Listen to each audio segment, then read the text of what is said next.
제10차 밴쿠버 태극기 대회가 개최된 2020년 3월 7일 2년 2개월 전에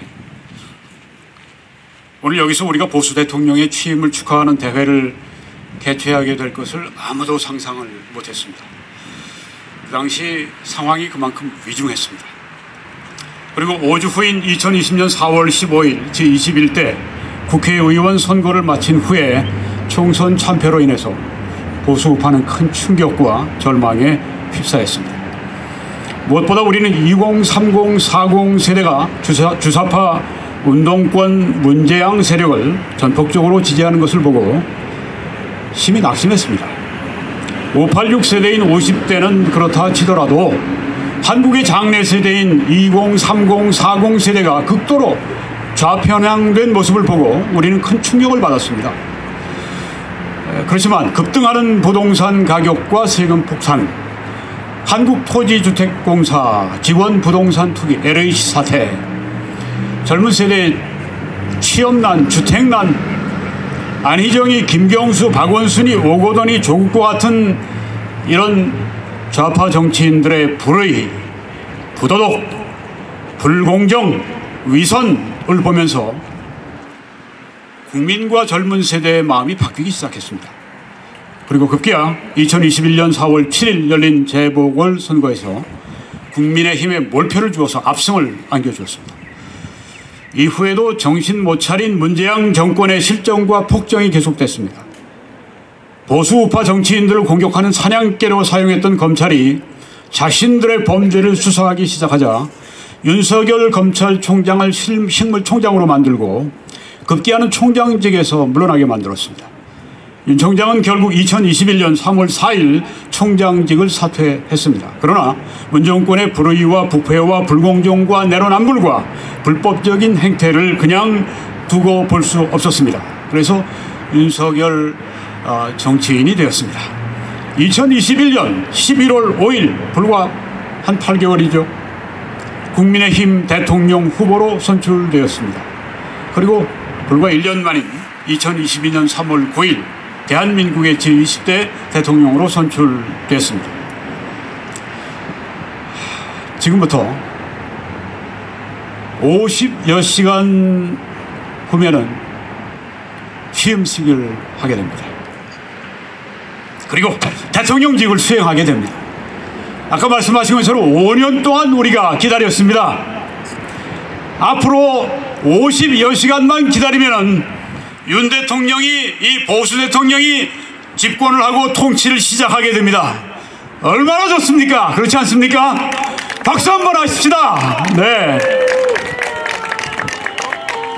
이제 우리가 지난 5년간 그토록 목마르게 기다려왔던 보수 대통령의 정상적인 통치가 50여 시간 후면 시작이 되는데요. 참으로 흥분되는 역사적인 순간 앞에 우리가 서 있습니다. 그동안 나라의 모든 권력이 후한 무치한 블레셋 족속 같은 주사파 운동권 그리고 급진 좌파에게 쏠려서 그 가운데는 간첩도 있고 빨갱이도 많습니다. 나라의 모양이 침몰하는 타이타닉호 같았습니다. 만약에 조폭, 두목 같은 이 대장동 게이트 몸통 이재명이 대통령이 됐더라면 아마 대한민국은 침몰한 타이타닉호 같은 처지가 되었을지 모릅니다. 대한민국의 역사는 기적의 역사입니다. 태평양 전쟁이 일어나서 일본이 패망하지 않았으면 한국은 36년이 아니라 훨씬 더 오래 일제의 무거운 멍에 아래 신음하며 살았을 것입니다. 여러분, 인도가 영국에 얼마나 오랫동안 식민지 통치를 받았는지 아십니까? 200년입니다. 100년 동안 영국이 인도 전체를 먹고 그 다음에 100년 동안 완전 통치를 했습니다. 합해서 200년. 우린 36년. 감사해야죠.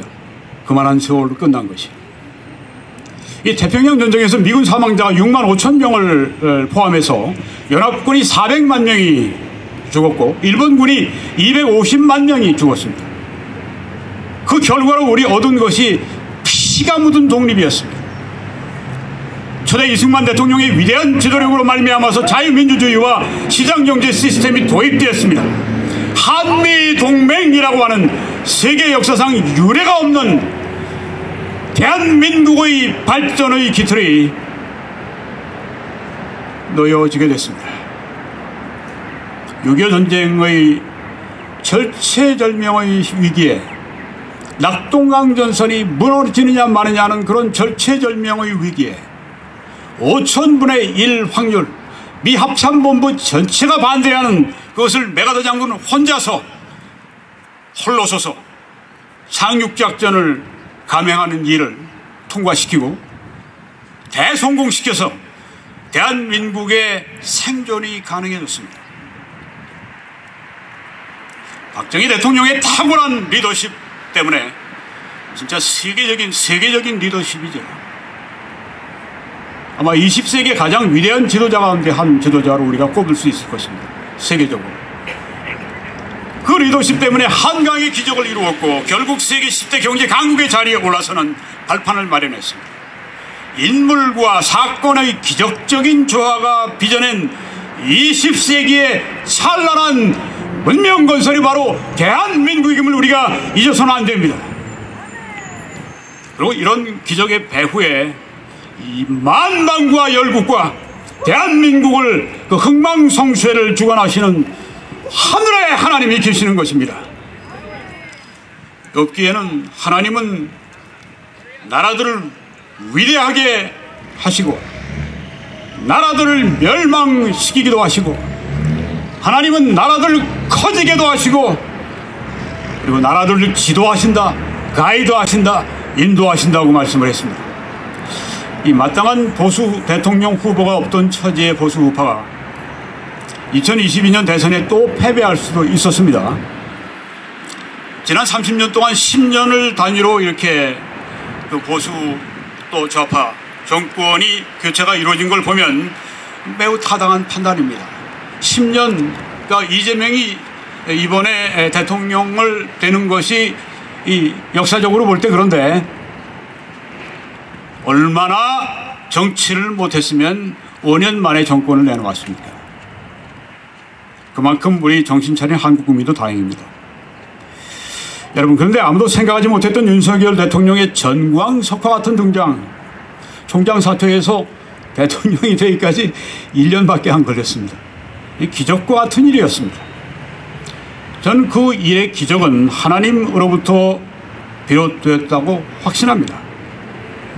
제가 2021년 3월 14일 윤석열 대통령 사퇴하고 10일째 되는 날 이런 방송을 했습니다. 윤석열의 장래와 복음의 원수를 사도 바울로 만드신 하나님의 섭리, 이런 제목으로 첫 방송을 했습니다. 그리고 몇 차례 윤 대통령을 지지하는 방송을 했습니다. 저는 윤 대통령의 삶에 나타난 하나님의 섭리를 읽으면서 윤석열 총장이야말로 대한민국 20대 대통령이 될 확률이 얼마나 있느냐, 제가 99% 있다고 얘기를 했습니다. 방송을 통해서 여러 번 말했습니다. 예언과 같이 아주 제 예측이 100% 적중을 했습니다. 두말할 나위 없이 윤 대통령의 전격적인 등장은 우리 대한민국을 구하시는 하나님의 기적과 은혜의 섭리가 분명합니다. 대한민국은 기적의 역사였습니다. 그리스도인들이 하나님 앞에 애타게 기도했고 하나님은 그 기도에 응답하셨고, 윤 대통령의 취임식을 일주일 앞두고 검수완박법을 통과시키는 이 문재인과 더불어민주당을 보십시오. 저런 도둑대가 없습니다. 저런 강도대가 없습니다. 자기들 살자고 백성들 버리고 도망가요. 마치 도둑이 밤중에 담을 넘어 야반도주하는 것을 연상시키지 않습니까? 아니, 지은 죄가 얼마나 많길래 이런 후한 무치한 짓을 전 국민 눈앞에 버젓이 벌이고 있습니까? 문정부 특활비, 김정숙이 그 명품인가 뭔가 옷값 공개하지 않고 대통령 기록관으로 옮겨서 30년 동안 공개하지 못하게 딱 막아버린다고 합니다. 서해 공무원 피살 사건 기록 역시 이 인수위 측에서 우리가 그것을 공개하겠다고 하니까 그거 못하게 하려고 또 지금 대통령 기록관으로 넣어서 30년 동안 은폐시키려고 합니다. 이자들이 하는 것을 보십시오. 문재인, 아니 문재양, 그리고 이 이재명, 이 죄를 검찰이 수사하지 못하게 원천봉쇄하게 하기 위해서 이 국민보호법을 폐기하고 죄랭랑 치고 있는 저 도둑의 무리들을 보십시오. 이 청와대가 이 후한무치한 이 도둑의 거처였구나 하는 생각을 가지지 않을 수가 없습니다. 그렇지 않습니까? 그런데 도둑이 청와대에 있으면 국민이라도 현명해야 되는데 그렇지 않은 것 같아요. 며칠 전에는 검수완박법 반대가 한 일주일 전이니까 60%가 넘는데 어제 제가 팬마이크 뉴스를 들으니까 47%로 떨어져 있습니다. 정치인이 국민에게 피해를 입히면 그 정치인에게 국민이 저항해야 마땅합니다. 근데 그렇지 않은 것 같아요. 상당수의 한국민이 지금 스톡홀름 증후군 신드롬에 빠져 있는 것 같습니다. 이것은 뭐냐 하면 이제 뭐 은행 강도가 들어가서 강도질을 하는데 사람들 인질로 삼아놓고 그런데 거기서 이제 며칠 지나다 보니까 이 범인들이 인질들이 범인들에게 동조합니다. 범인들에게 감화가 됩니다. 그래서 범인들이 나쁜 사람이 아니라고 지금 밖의 세상에 변호를 해줍니다. 이 비이성적인 심리현상인데 이게 우리 한국민들에게 상당수의 사람들에게 있는 것 같습니다. 자, 이러면 야당인 국민의힘이라도 수문장 노릇을 제대로 해야 됩니다. 그렇지 않은 것 같아요. 검수완박법을 한사코 반대하다가 민주당이 던져준 미끼 검수완박법하고 조금 더 거의 다를 거 없는 거 미끼를 덥석 물더니 덜컥 야합을 해버렸네요. 권성동이 물러가야 되는데 왜 그 자리에 있습니까? 왜 그 자리에 놔둬요? 상황이 이 지경이 되면 윤석열 당선인 측이라도 야반도주하는 저 도둑 잡아라 하고 가야 되는데 여야 원내 합의를 존중한다고요? 세상에. 윤 당선인이 대통령 후보 시절에는 검수완박을 저거 부패 완판이다 그러고선 사직서를 제출을 했는데 이게 말이 됩니까? 이렇게 되니까 엄청난 혼란이 일어난 겁니다. 양심과 지성이 있는 보수 우파가 불같이 일어나서 윤석열 당선인을 강력히 비판했습니다. 저도 지난 4월 23일 방송을 통해서 강력히 비판했습니다. 그런데 제가 단서를 붙였어요. 윤석열 당선인의 직접적인 인수위 측이 아니라 윤석열 당선인의 직접적인 증언을 확인한 다음에 우리가 최종 결론을 내려야 된다 선을 그었습니다. 윤 당선인이 며칠 전에 검수완박을 원칙적으로 반대한다고 말을 했습니다. 원칙적이란 말을 좀 뺐으면 좋았는데 부패 완판이다! 난 반대다! 이렇게 얘기했더라면 더 시원했을 텐데 하여간에 그 말을 하고 이제 이 문제가 수습 가닥이 좀 잡혀가고 있는 것 같습니다. 그렇지만 이 일이 우리가 얼마나 상황이 취약한가를 잘 보여주고 있다고 하는 것입니다. 보수 우파는 이제 막 행정부 권력을 찾아왔을 뿐입니다. 입법부, 사법부 권력이 그대로 저들의 손에 있고 지방 권력이 그렇고 언론, 문화 권력이 그렇고 민노총, 전교조 좌파 시민단체, 참여연대, 민변 등등 여전히 급진 좌파의 손에 다 떨어져 있습니다. 윤석열 당선인은 불과 0.73%의 박빙의 차이로 이재명을 제치고 대통령으로 선출됐기 때문에 부정선거 이 논의는 필요하지만 제가 여기서 논외로 하고요. 그래서 정치적 기반이 든든하지가 않습니다. 윤석열 당선인 지금 국민 지지율이 불과 41%입니다. 당선인이 이맘때쯤 되면 취임하기 직전쯤 되면 80% 이상으로 뛰어올라야 되는데 이게 참 큰 부담입니다. 우리가요. 윤석열 대통령은 국무총리가 없는 인준을 안 해주니까 문정부의 장관, 심지어 문재양의 장관들까지 일시적으로 기용해서 비정상적으로 내각을 출발해야 하는 그런 어려움에 봉착해 있습니다. 윤 대통령은 변덕스럽고 혼돈된 이념을 가진 다수의 한국민을 상대로 일해야 됩니다. 윤 대통령은 이 시대의 최악의 도덕성, 아주 흉폭한 악의를 가지고 있는 하이에나와 아주 동일하게 보이는 주사파 운동권 급진 좌파들에 의해서 겹겹이 쌓여 있습니다. 요새 그 처럼 행동하는 사람들 보십시오. 꼭 무슨처럼 하이에나처럼 행동하지 않습니까?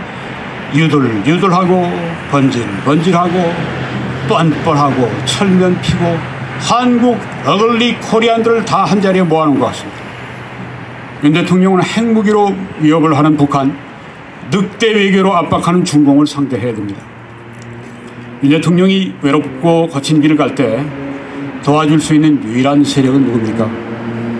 보수 우파 애국자 여러분뿐입니다.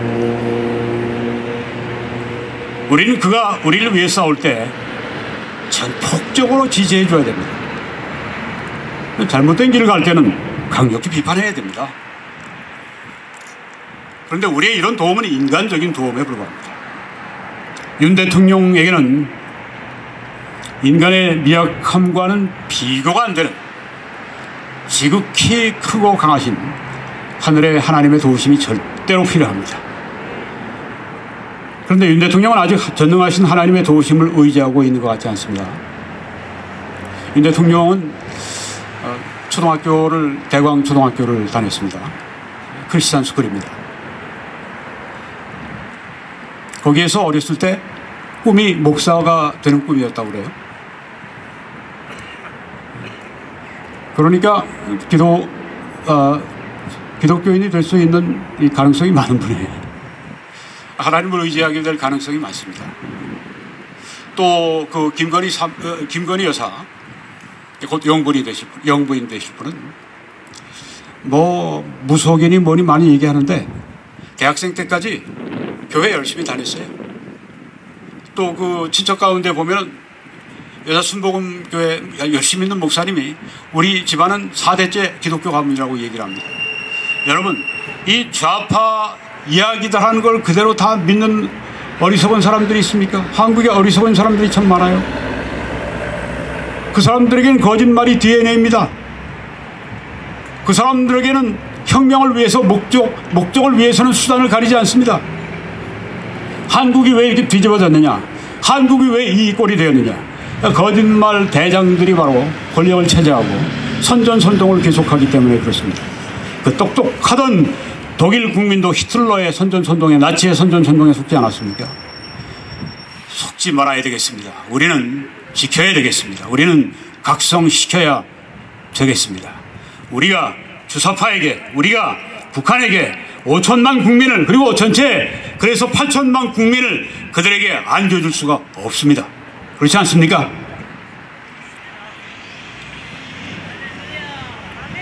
여러분, 윤 대통령이 아직 기도하지 않지만 기도하는 하나님의 백성이 그를 위해 중보하며 기도하면 하나님은 그 기도를 들으시고 윤 대통령과 그 정부와 대한민국과 한민족에 큰 은혜를 주실 것입니다. 하나님의 성전을 봉헌하고 간절히 기도하던 솔로몬 왕에게 나타나셔서 이런 약속을 주셨습니다. 이건 오늘 우리에게도 유효한 약속입니다. 내 이름으로 일컫는 내 백성이 그들의 악한 길에서 떠나 스스로 낮추고 기도하여 내 얼굴 찾으면 내가 하늘에서 듣고 그들의 죄를 사하고 그들의 땅을 고쳐주겠다고 말씀하셨습니다. 오늘 이 약속의 말씀을 붙들고 부르짖어 기도하면 하나님이 그 한 사람의 기도를 통해서도 대한민국을 살릴 수 있다고 하는 것을 믿으시기 바랍니다. 자, 이제 마치겠습니다. 윤 대통령이 얼마 전에 박근혜 전 대통령을 방문해서 인간적인 사과를 한 것은 정말 잘한 일입니다. 그리고 박 대통령 명예 회복을 힘써서 돕겠다고 약속한 것도 잘한 일입니다. 윤 대통령이 그 일을 잘 하기를 기대합니다. 우리는 윤 대통령 시대 박근혜 대통령의 완전한 명예 회복, 정치적 복권이 이루어지기를 위해서 노력하고 기도해야 되겠습니다.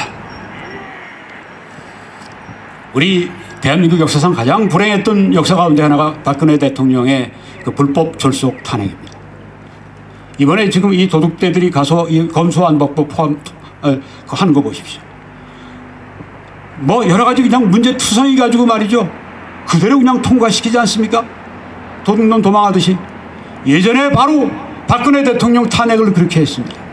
세상에. 이 박근혜 대통령이 그래도 인격이 있지 않습니까? 그 윤석열 대통령 만나서 말하는 거 보십시오. 두 분 다 인격이 있는 분들이에요. 이런 분들이 우리나라를 이끌어야죠. 하나님, 박근혜 대통령의 완전한 명예회복, 정치적 복권이 속히 이루어지게 해 주옵소서. 네, 만복의 근원 되시는 하나님 윤석열 대통령 네 분, 새 정부, 대한민국, 한민족 위에 큰 복을 부어주시길 간절히 축원합니다.